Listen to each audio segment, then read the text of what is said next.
What is going on, everybody? Are you ready for this new year? Are you ready to make 2025 the best ever? Strong and wild, we rise up high. Conquer fears, won't let them reside. Heartbeats pound as we take the dive. Living now feels so alive.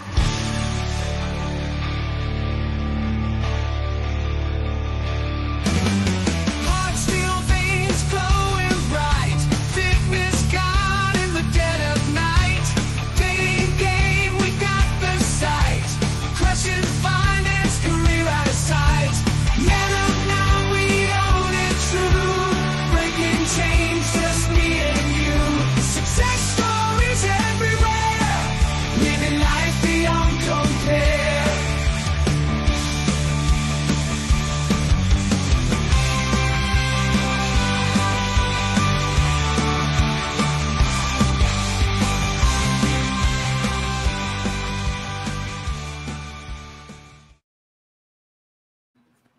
What is going on, everybody? I am so excited for this.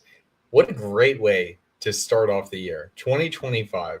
We have seen a lot of crazy things go on in 2024. 2025 is already shaping up very interestingly. I mean, heck, what today Trump was saying that we're now going to rename the Gulf of Mexico to the Gulf of America. Love I it. just love the nonsense. But today we are incredibly blessed to have a discussion with Nicky here. Nicky is a business coach who helps entrepreneurs. I mean, I don't, you know what? I don't even want to speak for you, but everything that I've heard about you and being connected to you through Paul from Come On Man podcast, like, you know what the heck you're talking about. You really know what you're talking about, and you just evolve people to the highest echelons that I guess they never really knew were available when it was all right there in front of them. So, Nikki, go ahead and introduce yourself to the audience and tell us a little bit about what it is that you do. Well, first of all, thank you so much for having me on the show. It's a pleasure and it's an honor to be here. A great way to start 2025. And I'm originally an immigrant from the Middle East. I'm a Christian from Iran. When I was 11 years old, back in 1978, the Islamic Revolution took place in Iran. And my late father, God rest his soul, he could see the writing on the wall that this was not going to be a place to raise a Christian family. So he got together with my mom. They talked and they made a decision that they were going to get us out of Iran and move us to the free West. And it took them a few years, but eventually, 4 years later, I was in Canada with my two brothers, my mom, and later on my dad. Now, at the time, I was a kid, right? I didn't want to leave my home. I didn't want to leave my friends. Okay. But looking back with hindsight, this was the single greatest thing mom and dad could have done for me and my two brothers. They took us from a legacy of tyranny to a legacy of freedom. And I believe inside every human breast beats the living heart of freedom. Every man, every woman on this planet wants to chart their own course, wants to march to the tune of their own drummer. And if you're an entrepreneur, if you're a coach like you men are, you want a bedrock of freedom in the society that you live in and operate in. Because without freedom, you can't have free expression. You can't do podcasts like this. And without free expression, you can't have free enterprise, which means you can't chart your own course business-wise.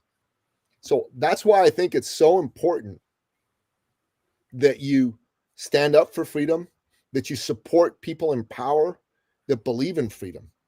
I mean, thankfully, yesterday, the tyrant in chief in Canada, Justin Trudeau, was forced to resign. You know, and I thank President Donald Trump for that. The pressure that he put on him with the tariffs kind of made the people in his own government see that this guy was a loser and it was time to get rid of him. And I believe very soon we're going to have a sane government again. And not to have this be a political discussion, but I believe if you're an entrepreneur, you need to be a philosopher for freedom. Because if you're not, you know what I'm saying? If you're one of those people who goes, well, I don't want to talk about politics or get into politics. I'm not into politics. I'm here to tell you one thing. Politics is into you.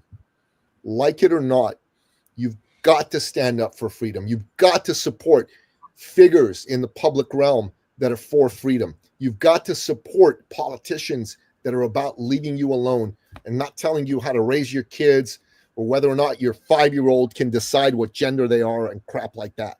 It's super, super, super important that we as entrepreneurs take a stand first and foremost. And that stand gives us the moral authority to go pursue our dreams. No, it's a really interesting point. I mean, heck, when I look at what Elon Musk has done and kind of the stance that he takes, he's all for that freedom of speech. He's all for that freedom. And what happened? Well, I'm pretty sure Tesla stock went crazy high. I'm pretty sure that he's got his grips on a lot of different things, and I'm pretty sure he knows what he's talking about. And that's what really is. I mean, that's kind of what it means to live, like not just to live as an entrepreneur, but like to just live in general, is to live a free life and enjoy it the way that you want to enjoy it, as long as you're not hurting others. And I think that that's one of those things that does get lost, where it becomes a narrative where you have to fit a certain mold, or you think you have to fit a certain mold to be successful. Yet I think the authenticity that comes with that freedom is really what makes the most successful people as successful as they are. Amen. Amen. Well said. Brilliantly said. And it's definitely interesting to see, right, how the sort of shift is kind of, there's a ripple effect, right? Because I mean, one thing was just today, Meta CEO Mark Zuckerberg announced that he's doing away with all the fact checkers, right, to do a little bit more of a democratic notes type process of modeling after X. So it's definitely interesting seeing how that shift is. So, my question for you would be, now with that sort of basis of freedom, that you found and had when you came here, how did that impact your journey into leading you down the path that's led you to where you are today? Great question. So actually, it comes from my father. My father was an entrepreneur and he was a champion for freedom. If you met my father, you men would love that man. If you were looking for work and you were a friend of my dad's, he'd sit you down in his office. He'd either give you a job himself or he'd call all his entrepreneur buddies until one of them gave you a job. If you were trying to start a business, he'd sit down with you, he'd listen to your ideas, and he'd help you get started, get you access to capital. He'd give you good feedback, get you access to clients. And if you were a friend of his in Iran and you were trying to buy a car or a house and the bank wouldn't give you quite enough money, keep in mind, Iran was a second world country. Banking system wasn't as advanced this year. Dad would sit down with you and he'd give you a loan to top you up so you could buy that car or that house, but he'd never let you pay it back. And if you tried to pay it back, he said, come on, get out of here. And people would say to me, Nicky, what are you talking about? Is that for real? And I go, yeah, that's for real. They go, it sounds too good to be true. And I go, no, man, that's for real. They go, who would do that? Why would he do that? What's the percentage in it for him? Well, I'll tell you. First and foremost, he was a devout and committed Christian. He believed that he'd been blessed by his Lord and Savior, Jesus Christ. And it was his duty to share those blessings with his fellow man and woman. Secondly, he did it because he could. He was successful. He was rich, guys. Rich. I wanted to be like my dad. I wanted to be somebody who helped people, who people looked up to. When I was growing up, my father, he would always tell me, son, life is about people, not about money. And I go, okay, Dad. And he'd also say to me, life, son, is not just about people. Even business is about people. And I'm going, Dad, what are you talking about? Business is about money. Without money, you can't do any business. He goes, that's true, son, but without people, there's no need for money to do business. Because all business is solving problems for people for profit. That's the purpose of business. PPP, P. So think about this. My father would say to me, son, everybody needs someone to believe in them. You, me, everybody. Because there are moments where our belief in ourselves wobbles. And when that happens, you need someone to give you that little spark of belief that'll take you to the next level. Because that little spark of belief can turn into a roaring fire. And there's a lot I know about business. I've helped a lot of people make a lot of money. Huds, including your friend Paul. he's one of my clients, and it's a blessing to get to work with him and see his success and be a part of his success. And I'm proud of all of that. I'm proud of all my knowledge. I'm proud of everything I've done. What I'm most proud of is I'm my father's son. I'm Napoleon Billou's son, and I'm a professional believer in people. Oh my God, dude, I love that. That's something that, quite honestly, I've only really digested and learned over the past couple of years, is how everything really just comes down to people. It just comes down to people. And wow, that's, I mean, I'm sorry, that's just it's a really, you were, I love how you said that your father believed he was blessed, so he wanted to share his blessings with everyone. That's a really, really powerful statement.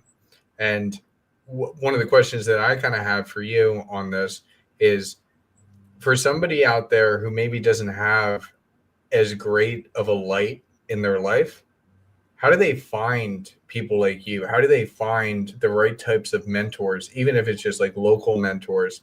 How do they find those types of people to even start helping them, like not just helping them, but to believe in them? When the student is ready, the teacher will appear. To be successful at anything, man, in life, anything, the first thing you have to do is you got to be decisive. You got to make a decision. So maybe you're telling me you do your coaching and your podcast and you got a day job. Maybe the decision you have to make, Huds, is you got to say, by the end of this year, I'm going to go full-time on my own business. That's a decision, right? That's a decision. It's not I'd like to, I'll see what happens. Let me see if I can do it. No, it's a firm, commanding decision. Okay? In scripture, God tells us to firmly command that which we want to bring forth. All right? So that's number one. Secondly, you got to be committed, buddy. You got to be committed to learn to get good at it, because you're going to, and I'm going to use a technical business term, you're going to suck at it first. That's the technical business term, right? You are going to suck at it first. But once, you make that commitment, you're going to go from sucking to just mediocre. And then you'll go from mediocre to average, and then from average to good, and good to great, and great to masterful, and from masterful to the best that ever was. That's the progression. But you got to make that commitment. Okay. February 2nd, 2023, 23 months ago, I was 55 years old. I had my shirt off. I was wearing my jeans, and I caught a glimpse of myself in the mirror, and I was disgusted with what I saw. I weighed 227 pounds. Okay. Wait, how tall are you? How tall are you? 5'11". Jesus Christ. I had my gut sticking over my jeans. And I've got this wonderful, gorgeous woman who, isn't fat, never has been, right? And I just made a decision that moment that after 12 years of gaining weight, because I used to be a top fitness coach, I used to work with Olympic champions, that I was going to turn this around. And I made a commitment that I would do whatever it took. I'd learn how to succeed at 55, because it was very different at 55 than it was at 35. And then I made another decision that I was going to be coachable and hire a coach. So I hired a coach. And I spoke to this coach, and I only asked him two questions. I said, first and foremost, I'm 55. Is it possible for a man like me to get fit? He goes, oh, yeah. And I said, okay, great. And then the second thing I asked him was, I said to him, how long do you think it'll take? He said, 6 months to a year. I said, all right, I can live with that. I said, let's start. I'd not even asked him what he charged at that point. Gave him my credit card, and we got going. It was a very reasonable investment. Within 6 months, I went from 227 to 169. I went from fat to fit. Okay. At 55. And at 56, almost 57, I did my first bodybuilding competition. I went on stage at 167 pounds, shredded, and that's because I made a decision, I made a commitment, I was coachable, and I invested in myself, and I got resourceful because I had to do what it took. And believe me, it wasn't a straight line. There was ups, there was downs in the whole process. So if, for example, you want to take your coaching business full time, first thing you need to do is make that decision that that's what you're going to do. The second thing you're going to need to do is learn how to get good at getting clients. Because without clients, you ain't got a business. You got a hobby, right? Right. That's the commitment. Yes. Now, say that again. Say that again. I need to. Without clients, you don't have a business. You have a hobby, right? That's a fact. Mhm. And then thirdly, you got to hire a good coach, someone like me, and you got to take the coaching. Fourthly, you got to get resourceful because it's going to take time, it's going to take energy, and it's going to take money. And the investment in you is super, super important. Businesses thrive on investment. Investment is what causes businesses to go from an idea or nothing, vapor, to success. And you've got to invest in you. You've got to invest in you. And if you've never invested in you, start now. If in 2024 you invested, say, $1,000 in you, immediately triple that. If you invested $5,000 in you, immediately triple it. Because if you do that, you're going to at least double your income. Mm-hmm. Robin Sharma, who used to be a client of mine, said to me years ago, he said, Nicky, if you want to double your income, all you got to do is triple your investment in personal and professional development. That's it. Yeah, I definitely agree with that. And that's where I think a lot of people miss the mark. But first of all, Nicky, I want to say, man, you were very fortunate to have a father as strong as you did. For one, to be a Christian in Iran, that was probably took more guts than a lot of people would have. And then to have the confidence to stand up against the regime and get you guys out of there, to get you guys started, you were very lucky on that and very fortunate. I prefer blessed to lucky because I don't think luck had anything to do with it. I think I can agree with that. Ordained and blessed. Something that you said a minute ago too is that you got to make the decision. And I think for coaches and then people that even need a coach or want a coach, what stops them is self-doubt. Yeah. They think that, okay, I'm going to invest this money and it's still not going to work. Or as a coach, I'm going to invest in myself, but I'm still not going to be very good. Like you said, you got to be prepared to suck at the beginning. Yep. And as a coach, while you're bringing people along, you're also growing as well. So that way you can get to that average, then you get to the good. But I think the self-doubt right in the very beginning is what stops most people, and they just stay in the grind. Instead of burning the boats and going all in and failing, I think that's better than not trying at all.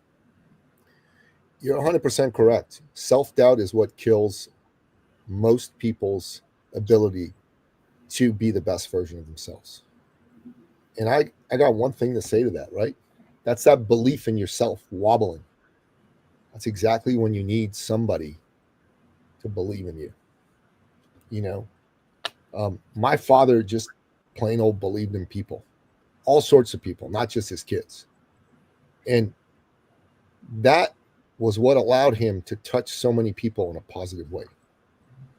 And I've known tons of people like that in my life. I've been very blessed in that regard. And that's what I aim to be for everybody. Whether you're my client, my friend, a casual acquaintance, I look to see what's great about you. I look to see what, maybe you don't see in yourself. Because someone did that for me. And I just feel an obligation to pass that on to other people. And I get energy from seeing someone else succeed, especially when I had something to do with their success. Oh, yeah. If you go on Instagram and you look me up, Nicky Billou, I posted a photo of my son. He was a soccer player. And this is a photo of him from behind, like a picture of him wearing his uniform, kind of like leaning to one side. It's a really awesome picture. And what I wrote in that post is I said, you know, a father has a son. And in an instant, he knows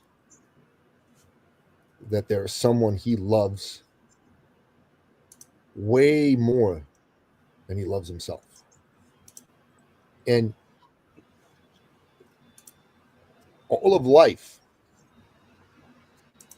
basically points strongly in a focal point toward this son. Yeah, that's the one.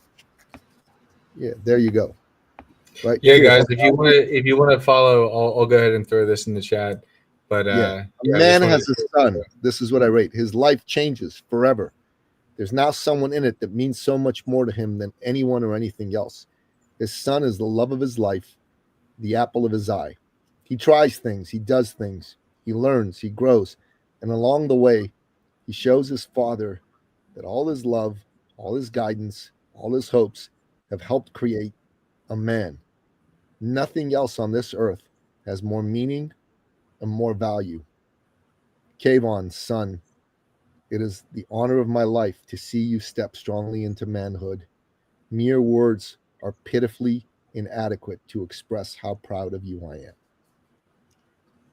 This is my boy. He's 18 now. He's about to turn 19 in a few weeks. He finished high school in July, graduated.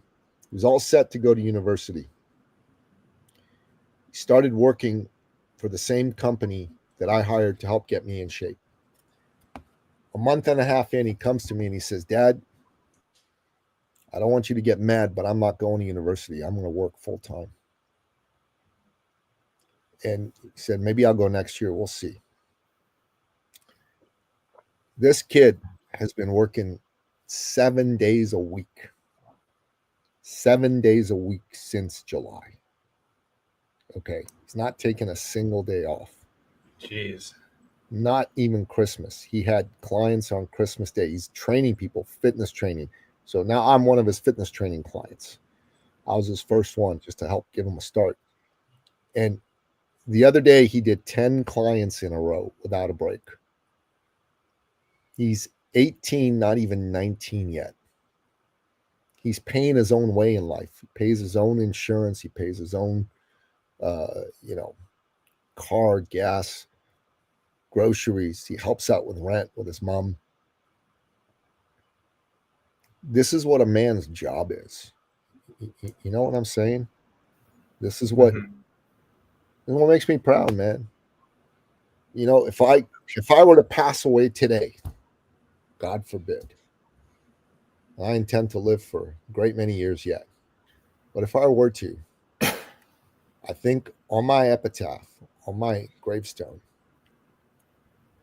what they'd say about me was he was a good father, he's a good friend, and he's a good teacher. It's really powerful, man.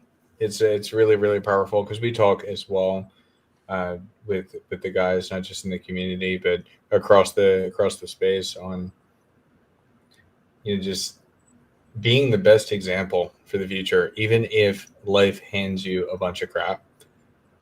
Be the best example, and I think that you're living exactly what your father was to you, and it's very, very beautiful. Thank you, brother. Yeah, well, I think the most important aspect of leadership, and a lot of people don't understand this, is lead by example. Yes, You sir. you can coach, you can talk to people, you can have great lines. However, if you're not living the path that you're trying to take them down, you're not going to be as good. You might still be able to help them. However, you're still not going to be as good as someone that has set the example. And as a financial coach, that's makes it even more difficult because I've got to make sure that I stay debt free if I'm going to try to coach that, and stay on my path as well as theirs. So, it's easy to say, okay, I can teach you the steps. However, but if I'm leveraging debt and $25,000 in credit card debt and living outside my means, I'm not going to be as good as coach as if I'm living it by example than I would be just teaching it. And that's a good point. And I want to turn this as a question to you, Nicky, about that, because a lot of people that want to start a business, they deal with a lot of imposter syndrome. It's like, what makes me credible to even be here? And I think that, I think you've got some good information on that, because, for example, like, let's say Kevin slips, like, and he does go into debt again. Well, then he's not living the authentic personality he's trying to put out there, because it's not authentic anymore. So I'm very curious your thoughts on that. How does one even become like a credible voice? Well, so that's a good question. I would argue that it's the very thing that you're struggling with that gives you the authority to help other people who are struggling with it overcome it. So let me give you an example. Who's the greatest basketball player of all time, in your opinion? Anybody have an opinion on this? I mean, I would probably say Kobe. Okay. Either Kobe or Michael Jordan. Hey, Yeah, you guys can. Just because Michael, of my age. Kevin, what do you say? Michael Jordan. Yeah, just Michael because of Jordan. my age, I grew up. I was a teenager when he Yeah, was yeah. at All the peak right, of his fair. game. And Yeah. And Josh, what about you? Who's the greatest basketball player of all time? Oh, it's Michael Jordan for Michael Jordan. hands Okay. down. I'm going to tell you that I disagree with all three of you. I think it's Wilt Chamberlain, but we're going to say for the purpose of this argument, it's Michael Jordan. All right. All right. All right. Video game records, man. That's all I have to say. Video game records. But let's say it's Michael Jordan. Michael Jordan is not a man who struggled with the game of basketball. Would you agree? Michael Jordan is a man who played and had an intensity and a ferocity. My understanding of Michael Jordan's attempts to teach and coach other people is they've been mediocre at best. Okay. All right. At best. That's being charitable. He actually sucked at coaching. Okay. He's well below average. Now, who's the most successful basketball coach of all time? That's a I good actually question. do not know. I can throw Pat Riley out there. Pat Riley did very well, but he's not the most successful. The most successful basketball coach of all time was Michael Jordan's coach, Phil Jackson. 11 championships. He coached Kobe and he coached Michael. So 11 championships. And he won 2 as a player. Yeah, and he won 2 as a player. But did you know that Phil Jackson as a player was a journeyman at best? At best. He was average. Nobody calls Phil Jackson one of the greatest basketball players of all time. He's not in the Hall of Fame as a player. He is in the Hall of Fame as a coach. He struggled with basketball. It was his very struggle with basketball that allowed him to teach other people how to play it well, how to win championships. Okay. So I'll give you another example outside the world of sports. Again, not to have a political discussion. But I'll come out. Dude, I love the political discussion. I'm a fan. I'm a fan of Donald Trump's. I love the Donald. I call him Donaldus Maxim. I got them somewhere. I got like 4. I bought 4 shirts that said Trump won again. I got a whole bunch of them, and I'm a huge fan of like. Do you see this? You see this book? The Great Patriot Boycott book, written by Wayne Allen Root and me. Do you see what it says in that starburst? Endorsed by President Donald J. Trump. On Truth Social. Yes, sir. I love the Trump. I love him. I'm gonna just come out flat and tell you I love the Trump. Hey, I'm all for it too. I'm trying to find my Steven Crowder. Let me come back to my point. Let's get back to the point. Come back to my point. Donald Trump has been the most effective pro-life president in U.S. history, even more effective than the great and sainted President Ronald Reagan. The Supreme Court justices that he appointed directly led to the overturn of the Roe v. Wade decision, which basically has reduced the number of abortions that have taken place in the United States conservatively by 5 million in the last 2.5 years. Okay. And yet Donald Trump, shall we say, is not the most perfect Christian of all time. I don't know. I don't know what you're talking about. No, just listen. Hasn't necessarily always obeyed all of the 10 commandments, especially the one about thou shalt not commit adultery. That one. You know what I'm talking about? And yet his very struggle to be a good and honorable and upright man has made him the perfect warrior and champion for Christians and Christian values. You're a coach and you're struggling with something. That's what you need to teach. It's the very act of teaching it that will make you better at it. That's a great point.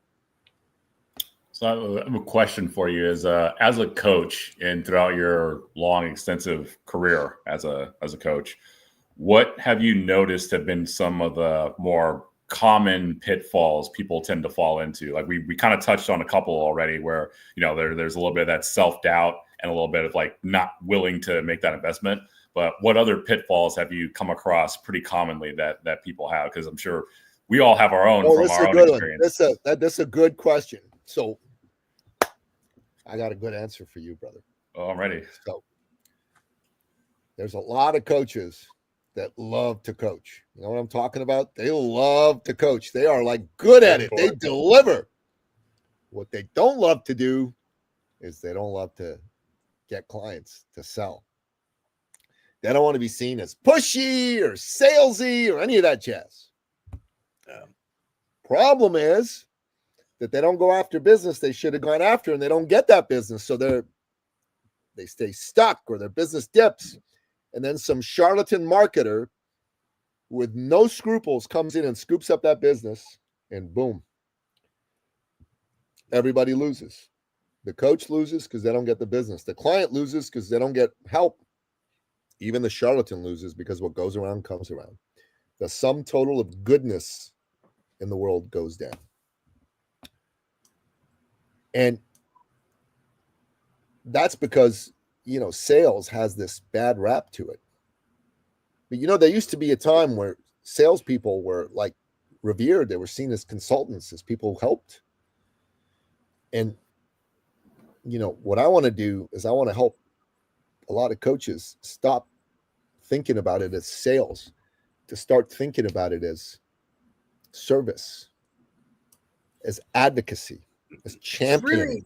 This is interesting. It's interesting that you're saying this, and I want you to dive deeper. I don't mean to cut you off on it.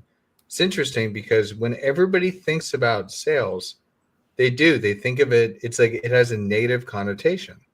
And you're saying it's about offering a way to empower somebody. Yeah, 100%. It is concept about that. And I'll tell you this, I've had lots of people come to me and go, I hate selling. And I go, well, I hate selling too. Well, let me just be straight with you. Without you getting a client to agree to give you money for your service, you don't have a business, you have a hobby. So you need to get over that. And you need to reframe it from selling and being pushy to being an advocate, to being a servant leader. I had a client, our mutual friend, Paul, he came to me and he said, I don't want to push people. I don't want to sell people. And I said, Paul, I don't want you to push or sell people, but you do want to grow a business. He goes, yeah, I do. And I said, and what you're doing is you're helping these fellas, these husbands, long-term marriages, fix dead bedrooms. He goes, yep. And I said, what happens when there's a dead bedroom in a marriage? He says, well, that marriage is doomed. Everything falls apart. Yeah, because that wife is no longer attracted to you. At some point, some other dude is going to get her attention, and your family is going to break apart. Your kids are going to be hurt. You are going to lose half your net worth. You're going to be emotionally devastated. And your woman is going to lose her family and what she had. And I go, Paul, do you know what this feels like? He goes, yeah, it happened to me.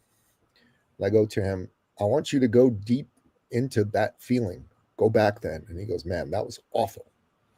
And I go, if there's a man in front of you who's dealing with that, are you okay with that call ending and him not having a solution to that pain? And he looked at me and he said, you are good. Okay. And he's fighting for that now. He's not selling. He's fighting to help men whose wives don't have any interest in banging them anymore, to want to bang them with enthusiasm, to save families, to save marriages, to save the structure and fabric of American society. Now, that is exciting. That is something to fight for. And he gets paid to do it. Pinch me. Yeah. I've got a great example of that too, because as a financial coach, I deal with people that are in financial trouble. And that would make it really hard for me to say, okay, I'm going to help you. However, it costs X amount of dollars. But I found a way around that by saying, okay, we're going to go over your budget. And if you're honest with me, we're going to find an honest budget of where your money's actually going. And I can guarantee you that I can find your monthly fee in frivolous spending that you're already wasting on other things. So when it comes down to it, you're not paying me anything. You're just redirecting it from where it was going and being wasted before to me to help you get on that path. And I have found that that works a lot better. But I was even nervous about saying that because when you got someone on the brink of bankruptcy, someone has more money going out than coming in, it's very difficult for me, who's not a salesman, to come in there and say, okay, yeah, I'm here to help. I'm going to find out the problem. I'm going to inject hope. We're going to find a solution. However, my time cost X.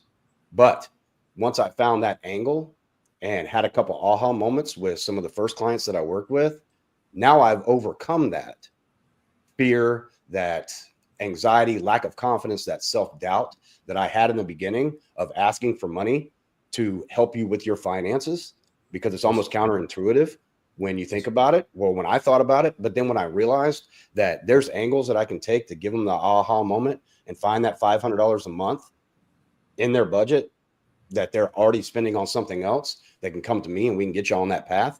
I got a lot more confident in my sales tactics.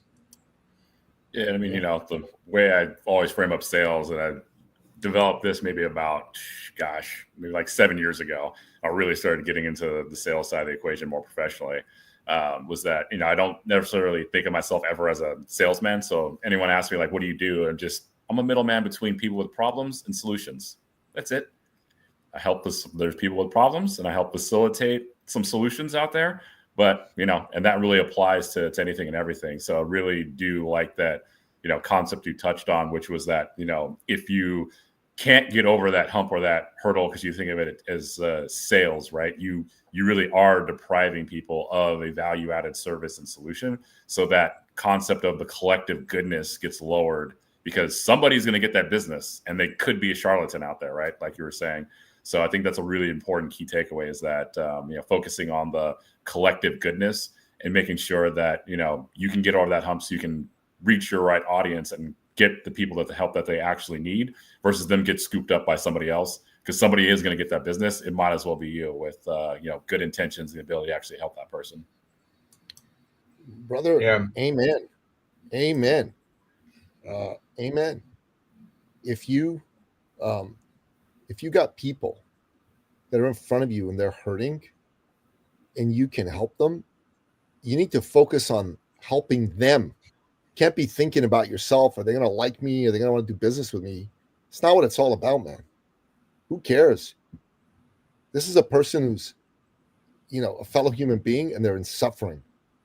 The only question is, can I help them? And if the answer is yes, I'm going to move forward like an absolute savage with my stand. There's no hesitation, no being a pussy. If, as an example, I was talking to Hutz, and, he told me, man, I'm sick of what I'm doing for a day-to-day job. I'm not saying that's the case, Hutz, but I'm just saying, let's say you said that. You said, sure. It's causing me deep pain every day to go to work. I need to be doing my mission. I need to have my own coaching business. And, and I could see that his main gig was he just needed to learn how to sell. Well, one of the things I have is I got a sales accountability program. And I just go, Hutz, here's the deal. You need somebody who's going to teach you how to sell, teach you how to overcome objections, and hold your feet to the freaking fire. And that's me. And this is the program that I have. And these are the results I've gotten for people like your friend Paul. Dude, I have to say, I got to pause you. When Paul shared with me the figures that he made after going through this process with you, I was like, dude, no, you're fucking lying to me. And it was the most money he's ever made. And it's not about money, but it's not. It's not about money. It's about what you're able to provide to people. And like, oh my God, like to see, because gosh, like that really resonated with me. Is like, it's not about trying to like make money off a client. Like why, when we think about psychiatrists or therapists or whatever, what is it about therapists? Why do they have their clients for so long? Isn't the whole purpose to go through a program, get you like up to speed, good to go, and then set you off? Like, why are we still continuing to see each other all the time? And that's not the business model. The business model really is like, I know the value of what I can actually do for you so that I never have to. And that's always the stance that I've taken with my clients. I want to get to the point where I never have to fucking speak to you again. I tell people that on every single initial call. However, we end up becoming friends. It's inevitable when you have that type of relationship over time. But I always tell them that, like, look, you're here for one thing only, to solve this problem. Let's solve the problem together. And then I want to equip you with the tools so that you don't have to come back to somebody like me in the future. Amen, man. Amen. And like I said, if I were in that conversation with you and I knew that you needed what I had to say, I'm going to take a bold stand for me to help you. There's not going to be no wishy-washiness about it. You know what I mean? And some people in the world of coaching go, well, you don't want to be pushy and pressure people. And here's what I say. There's no pressure on my end. I'm just taking a stand for you. You get to choose. You get to say yes. You get to say no at the end of the day.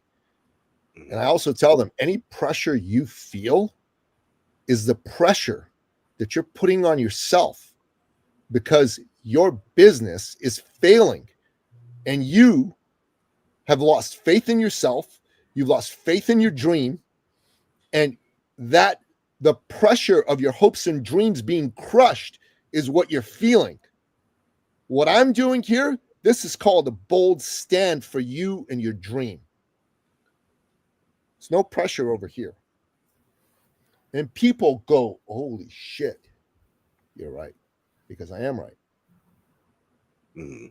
I got a question. That's how I teach people to have a sales conversation, to have because I'm not getting money off my clients. That's not the frame. I'm rescuing my clients from a life of freaking despair.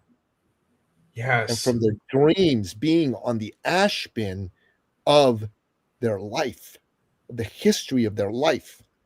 One of my clients was a man named Carl Kramer. I met him in June of 2018. He was in a BNI group with another client of mine, a young fellow who was a dumbass, but was making $1 million a year as a personal trainer working with me. And Carl used to be an executive vice president in a manufacturing concern here in Ontario. And he quit that because he was burned out from working 60 hours a week, and he'd become a business coach. And he only worked 25, 30 hours a week, but he only made 70 grand a year as a business coach. So he wanted to make same kind of money he used to make. When he saw how Dan was doing, he came to me. Signed up with me, started working with me, part of my programs. First thing we figured out with Carl was, hey, Carl, buddy,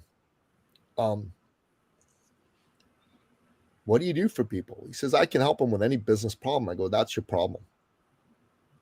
It's not niche down.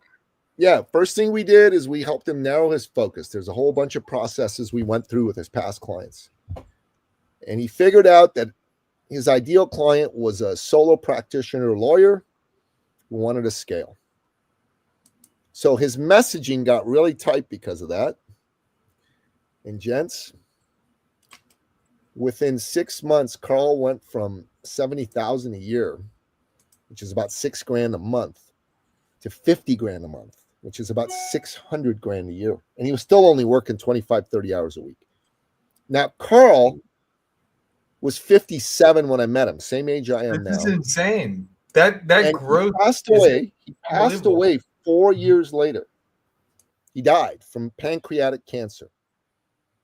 That was shitty, right? And people say to me, oh my God, it's so terrible. Look, I mean, he got successful, and then look at all these bad things that happened to him. He died. And I said to them, and I'll say this to you men, Carl Kramer died having fulfilled his dream of becoming a successful business coach. He loved what he did. He made plenty of money doing it. He helped people, and he went to his maker a fulfilled man. We're all going to go to our maker. Do you want to go to your maker with an epitaph that says died with his potential fully intact? Or do you want to say he lived life as the best version of himself? I'm proud that I helped Carl Kramer live life as the best version of himself. It's so interesting that you say that, and I'm just going to share like a personal story here, because this is why I got into doing the dating and relationship coaching. I went through a really, really bad relationship fresh out of college that kind of changed the entire trajectory of my life. And through that, it got so bad that I ended up getting arrested on domestic violence accusations that, of course, like in time were thrown out, but still required a lot of lawyer fees and bail and all that type of crap. And it completely upended my life, where I had to like go back and move in with my parents, and it just sucked. Everything just sucked. And when I actually got into this space where it was like some of the red pill, like PUA, like dating and relationship stuff, I ended up just taking a leap. And then within one of those communities, I just started to offer some advice, because I've never had like a terribly difficult time when it comes to women. I kind of understand how you have to carry yourself and how you have to look and yada, yada, yada. But I didn't realize the impact I was able to make. And I actually was planning, my suicide. And I had told myself, I gave myself permission. You can kill yourself once you help change the trajectory of one other man's life and guide him into the happy, healthy relationship that you know is possible. And the funny part about that is that once I did it for the first time, I didn't want to kill myself anymore, because I was like, this was too easy. This was too quick. I want to do it again. And I want to do it again. And then I want to do it again. And I kept doing it. And that's why I'm doing what I do today, specifically because I know that I haven't fully lived to the purpose that I meant to be here for. And it's stupid that I even thought about things that way in the past, but I love the beauty in what you just shared, because once he lived his purpose, then he can go to our maker. I really, really love that. It was very, very beautiful because it really resonates with my personal journey. Thank you, Hudson. Yeah. And one thing I've found as a coach is that you often learn a lot about yourself, but you also just learn a lot in general from your clients. So it's kind of a two-way street. So, my final question to you, Nicky, would be, what was, do you have an example of a client that really you learned an incredible amount from, that either they, challenged you in a certain way, or you went in and you kind of felt like you had a really good groove, and just by the nature of what they needed done, you wound up like learning something that, forced you to kind of like grow and evolve a little bit. I'd be curious to hear your experiences on that front. Well, that's a good question. Every client I've had has taught me something, but I'll tell you, it's a good kind of final story. In January of 2018, 7 years ago, I was introduced to a woman. I'm going to call her Julie, not a real name. She came to us, not in a good place in her business. She had been the country director for Canada for one of the world's largest and oldest personal development firms. And she was very successful at it. And she brought a fellow on board to help her run the company. And for the first year, everything was great. But after a year, the two of them didn't really see eye to eye anymore. And there was a board of directors involved, and they sided with him and they fired her. Kind of like Steve Jobs back in the day with John Scully and Apple in the 80s. How do you get fired from a company you start? Well, with the board of directors, very easily. And for a year and a half, she was bereft, 18 months, right? Finally, someone introduced her to us, started working with us. And within the first month, she was successful already. She made 10K because we really helped her narrow down her focus, who she was going after, what she was offering them, all of that. We really poured into her, poured love into her, poured belief into her, all of it. And month 2, she made 12 grand. Month 3, she made $18,000. Month 4, man, she blew the doors off. She made $62,200. That was pretty crazy. Yeah, pretty crazy. Now, she lives in Ottawa. I live in Toronto. It's about a 5-hour drive. At the time, my oldest son, whose photo you saw, he was a soccer player. He was 12. And he had a tournament in Ottawa. She has a son his age. So I called her up and I asked her, I said, hey, we're coming to Ottawa for this tourney. Why don't you bring your son over and, you guys can watch my boy play, and maybe all of us can have lunch. Good client relations and all that. She said, sure. So we did that. My son's team won the tourney, which was fantastic. We had the lunch. Everybody had a good time. My son and I drove back home. A few weeks later, she was part of a year-long mastermind and educational program that I offer to entrepreneurs. It's about $40,000 a year to be a part of that. And we'd come to the portion where I offer a registration opportunity into this year-long program, right? $40K a year. And the way I do it is I don't pitch. I ask our people to share what they're getting out of it. And I ask them to tell the people why they think they should join. Very effective technique. So I'll turn around, I look at the audience, and I go, who'd like to share their experience? Normally people put up their hand and I pick somebody. Not this time, man. Girl just bounded up on stage, almost knocked me on my head. And I'm like, okay. So I back up. She's at the front of the stage. She's looking at everybody and she's not saying anything. And then I see her shoulders start to shake, go like this. And I'm like, oh, what's going on? And then I hear her sob. And I go, oh, shit, she's crying. Like any man faced with a crying woman, my first thought is, what did I do wrong? You know what I'm saying? Yes.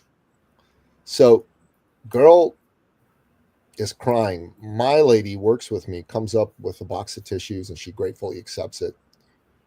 And then she turns around and looks at me, and in between her tears and her sobs, she said, Nicky, when you and your son came to Ottawa to visit with me and my son, when he was in the car, said to me with all the enthusiasm of a 12-year-old boy, Mommy, Mommy, Mommy, who are we going to go meet? And she looked at him and she said, oh, sweetheart, we're going to go meet Nicky Billou and his son. And she says, all of a sudden, my dear sweet boy got very quiet and said, oh, Mommy, are we going to go meet the man who saved our family? Now, Oh men, my God. I am an old school Persian alpha male. I do not cry in public. But on that day, I cried like a little girl. I started bawling, and she started bawling harder. We hugged, and everybody just, you could see everyone, the energy in the room was awe. And then she is sobbing and saying, when I first came to see you, okay, I hadn't paid the mortgage in months because I hadn't made any money. And, you know, her husband was an artist. He was a photographer. He didn't make a lot of money. And the bank was about to foreclose on our home, is what she told me. And she says, me and my husband, we were fighting like cats and dogs in front of our 3 young boys. They were freaked out. They thought we were going to break up. I thought we were going to break up. Working with you allowed me to make enough money to pay back what we owed on the mortgage. And so we saved our home and we stopped fighting about money, and that saved our family. So, men, I'm looking at her, and after she sat down, I normally call on 2 or 3 people. I didn't call on anybody else. Nobody could top that, you know? And so there were 8 prospects in the room for this high ticket program of ours. And we hand out these registration forms for people to fill out, put in their information and whatnot. Normally, there's some people that say, yes, I'm in. There's some people that say, no, I'm not. And there's some people that don't say yes and don't say no. I got to have a conversation with them to get them off the fence one way or another. Not on this day, though. On this day, for the first time, we had a 100% enrollment rate. And in fact, I did not need to have a conversation with anybody. They all enrolled right away. Not because I'm a great salesman, because I'm not, but because that little boy, he was a great salesman. That little boy essentially pointed out to the mother, this changed your life, and this is the most beautiful gift that you've been able to give me. Yeah. And I think that the talent that you provide speaks for itself. Go ahead. So after that day, what this taught me, to answer Josh's question, is that this is not about me. This is not about, you know, what I'm going to get or any of that crap. God put me here on this earth to do something, to lead people, to teach them, to uplift them, to believe in them, to give them love, pour into them. When I do that, he blesses me greatly. And all I need to do every day is remember that. That's what I like. I love that. I Yeah, absolutely love very that. well That's said. that's what keeps me going with all of it. Um, we are at time here. That's a lot. Jeez, Nicky, you've given us so much wisdom here, and I definitely resonate with how you kind of view the world and how you navigate it. Thank you. Just to wrap up here, I don't know. Did you guys have any final thoughts, Kevin? Now, I Were just you gonna? wanted a caveat on what Nicky just said. My personal mentor, Chris Hogan, he basically said the same thing. He was like, "Yeah, as a coach, you got to ask questions, understand the problem, provide guidance, and inject hope. That's what you've got." And that last one, injecting hope, is the most important thing. Always keep their eyes on the positive. No matter how negative it is, you keep them positive and inject hope. And I think that goes along with what you just said.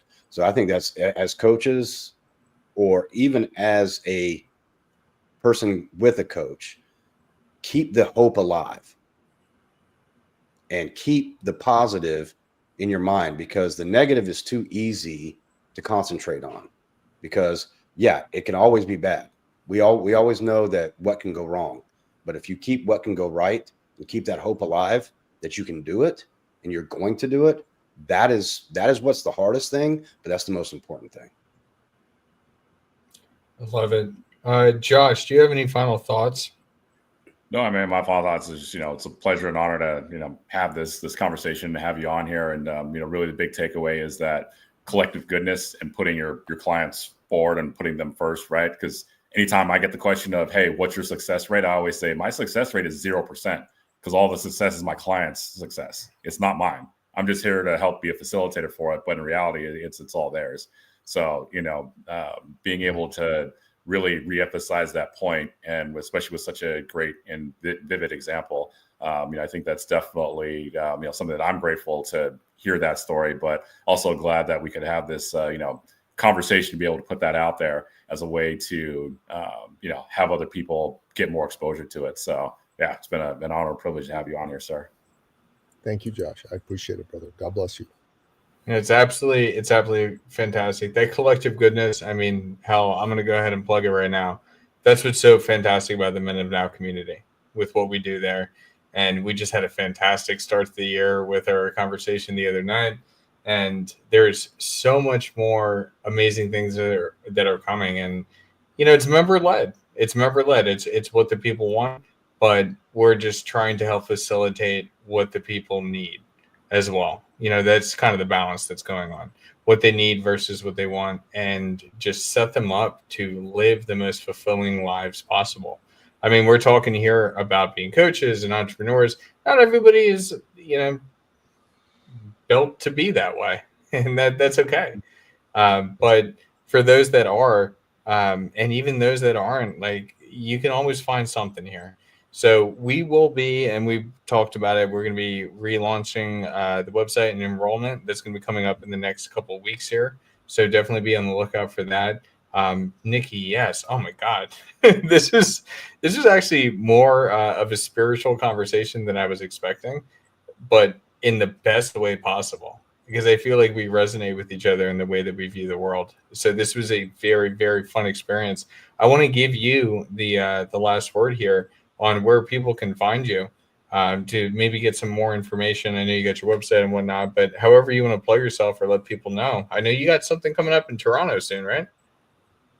Well, actually, next week we've got our 3-day event, but it's kind of late for that. We're going to have another event in April for that on thought leadership. But look, if you're a man in business, if you're a coach, if you're any sort of an entrepreneur, and a part of 2025 for you is you want to grow, you want to take it to the next level, you're my people. You're the kind of folks I'm looking to help. So get on my calendar. And the best way to do that is to go to eCircleacademy.com/appointment. But if you just want to like connect with me, I'm the only Nicky Billou on the planet. Just type my name, any social media platform. Just, send me a message and say, hey, I heard you on the Men of Now show. I'd like to connect. Happy to connect. It's great. We Good sure stuff. appreciate that. And thank you so much for coming on our show. We do this every Tuesday, and if you want to come back anytime, you're more than welcome. But I'd love to, man. This was a lot of fun. You this men was rock. invaluable. Thank you so much. Good stuff, guys. Well, I will wrap us there. 2025. Get ready, because it is going to be the best year of your life.